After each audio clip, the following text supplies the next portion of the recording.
What is the likelihood of an actual attack with all this combat power the U.S. has had in the region now for many weeks? I'd give it a 60% chance that we'll try to bomb something. It'll be ineffective. We'll kill some Venezuelans and we'll make a show of force and then declare victory. We do not have enough troops in the entire U.S. military, including reservists right now, to do anything in Venezuela of any consequence other than getting U.S. soldiers killed and killing some Venezuelan civilians. The average American just does not understand how big, as I mentioned earlier, that Venezuela is 3 times the size of Vietnam. And in Vietnam, we had more than 500,000 soldiers on the ground there and still failed to defeat the North Vietnamese. And I don't want to hear from these guys, oh, we just weren't trying, or we were betrayed by our politicians. Oh, nonsense. We lost. We need to get used to it. So we haven't, we got like 18,000 now to go into Venezuela. I can't imagine that there's anybody at the Pentagon or the Department of War stupid enough to go along with an order to deploy U.S. ground forces. Now, are there some special operations forces running around trying to create mayhem? Yeah, probably.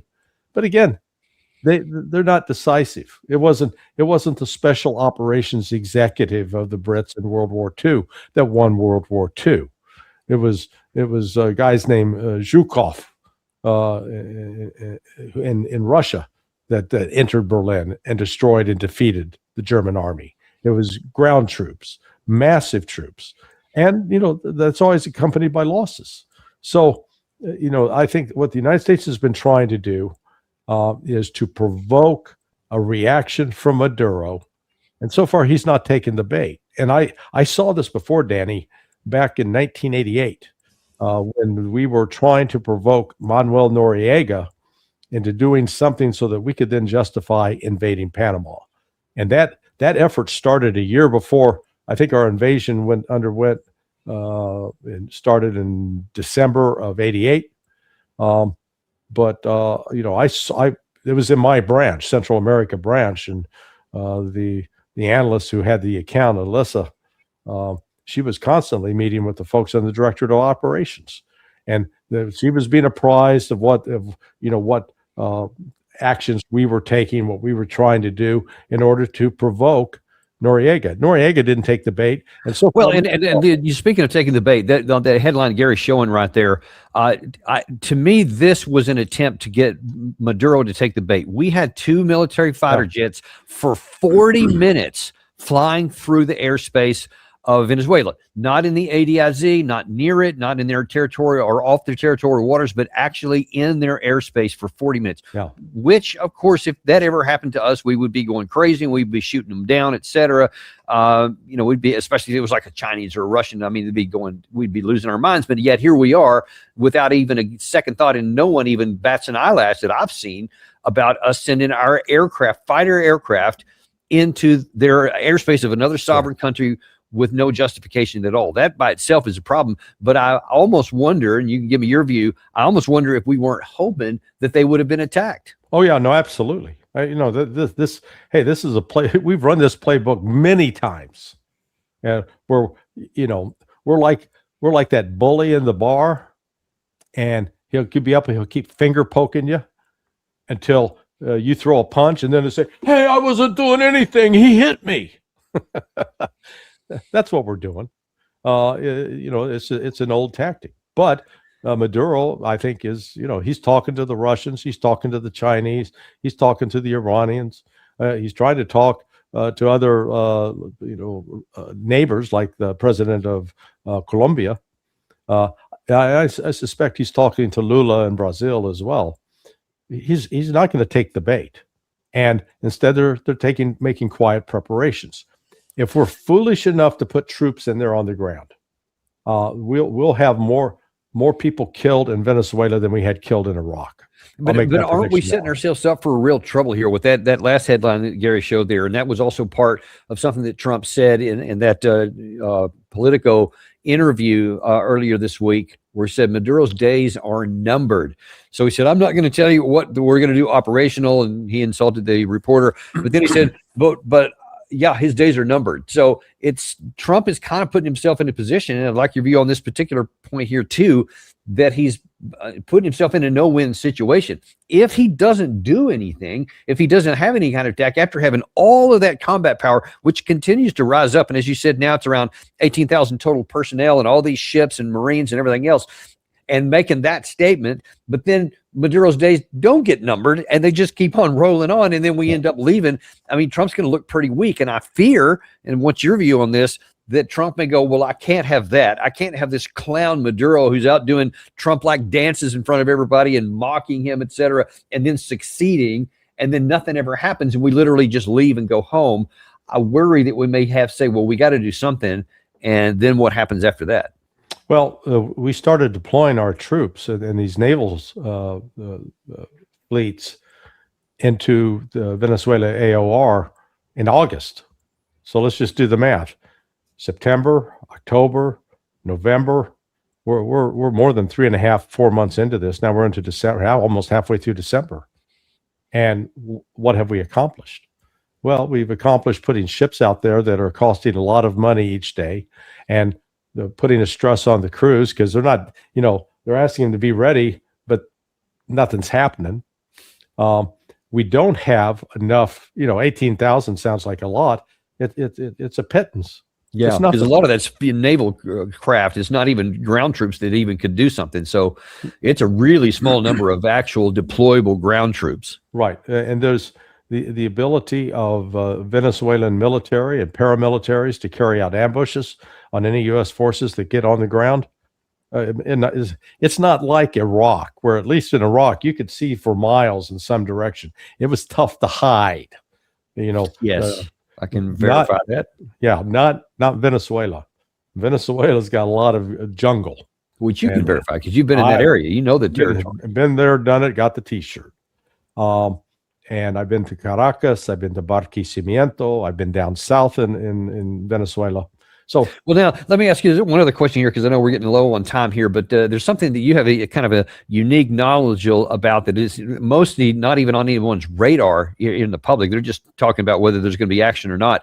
But you say that there's an issue between the internal dynamics, between the command relationships of the various forces. And can you tell us a little bit about that and how that might impact what's going on? Yeah, so within the U.S. military, there's a concept called the supported commander and the supporting commander. So the way the U.S. has the world divided up into regions, this particular region falls under the command of SOUTHCOM, Southern Command. Southern Command is now headquartered in Miami, Florida. It used to be headquartered at Quarry Heights in Panama. Well, we're out of Panama now, so we're operating out of Miami. And in theory, the commander of Southern Command is the one who should be directing all the operations. And then JSOC, which falls on, so Joint Special Operations Command, which falls under Special Operations Command, SOCOM. So you got to learn, if you're going to play military analyst, got to learn all the acronyms. SOCOM, JSOC's under it. JSOC is the one that has the tip of the spear, the Tier 1 units, Delta Force, SEAL Team 6, Task Force 160, the helicopter guys. Then you get to the Tier 2 elements like Rangers, 75th Rangers. So in this case, so normally you would have Southern Command in charge, dealing directly with the Pentagon, and then JSOC supporting Southern Command. So the Southern Command general would be issuing the orders through what JSOC would do and not do. Instead, what we have, JSOC or SOCOM is sitting on top with the JSOC commander, Bradley. I'm not sure who the current commander is at JSOC, but it's a 2-star general. And so JSOC's calling the shots. It's Southern Command that has to provide the support to JSOC. Now, I did the exercises in this arena over 23 years, and you talk about some battles, particularly if you had to have JSOC operating in an AOR where there was CENTCOM and AFRICOM came together. Oh man, Clash of the Titans, because you get bureaucratic battles and every general like, hey, I'm in charge, I'm important. So you got a little bit of that going on right now. and with the issue surrounding the murder of civilians without justification. Now, I had a good friend, dear friend, who's a Navy SEAL, retired commander. He sent me all the legal justification, because these aren't, since they're not flying a flag of a particular nation, they're not entitled to any kind of protection. But the issue is that we're not talking about pirates here. We're talking about us killing unarmed civilians. So unless those people are threatening us, or firing weapons at us, showing a firearm threatening to kill us, we've got no justification to kill civilians. That's a war crime. That is the war crime. I agree. Yeah, the double tap is its own issue here, but that's why I've been arguing from the beginning. The first tap is I think it could very well be a war crime, but yeah, we don't seem to be looking at that. Yeah. So this whole bureaucratic battle within the military itself, between who's in charge right now, SOCOM's in charge, and Southern Command is supporting. And frankly, that may have been one of the issues that led to the resignation of Halsey, who was the Southcom commander. That could be one of the issues that factored in. He goes, I'm not going to be a strap hanger on this circus. I get to be the ringmaster, or I'm not going to do it. That could have been a reason.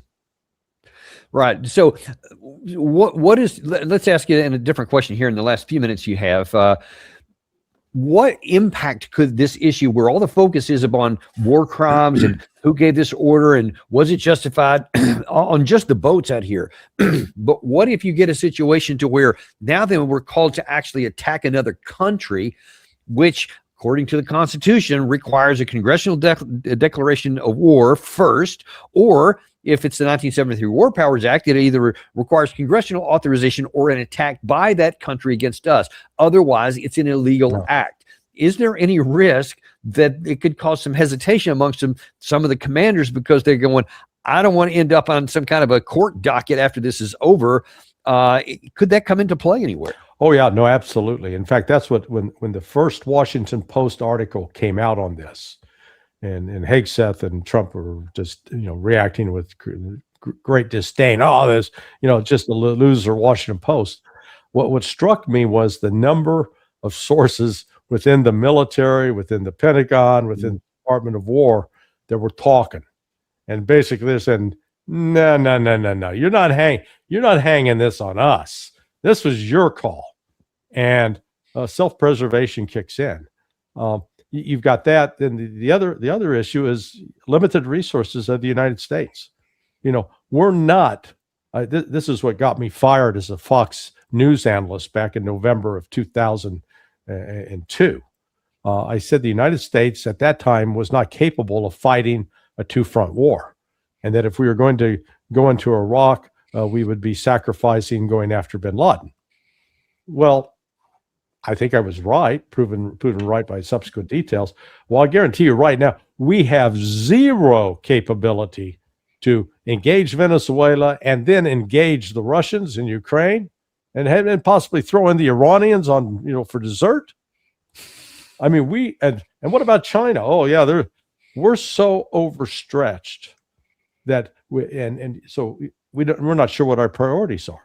Well, there's a whole lot of that going to, and I wish we had more time, because I'd love to actually talk to you about the national security strategy. Speaking of that, not really having an idea where we're going, hopefully we can have you back on real quick to talk about that. But thanks so much for coming on today. This has been very, very enlightening and interesting. Thank you very much. Most welcome, sir. Always our pleasure for having you on, and appreciate you guys too. As a quick reminder, we are on Apple Podcasts, really anywhere you get your podcast. Type in Daniel Davis Deep Dive and you'll find us waiting there for you. Be sure and share this with folks too, or on danieldavisdeepdive.substack.com. Make sure you send this out to anybody else. We are unintimidated and uncompromised to give you the truth, and we need you guys to help us spread that truth to other people in ways that they can get their information they like it. We have a little bit of something for everybody. Thanks very much, folks, and we'll see you on the next episode tomorrow of the Daniel Davis Deep Dive.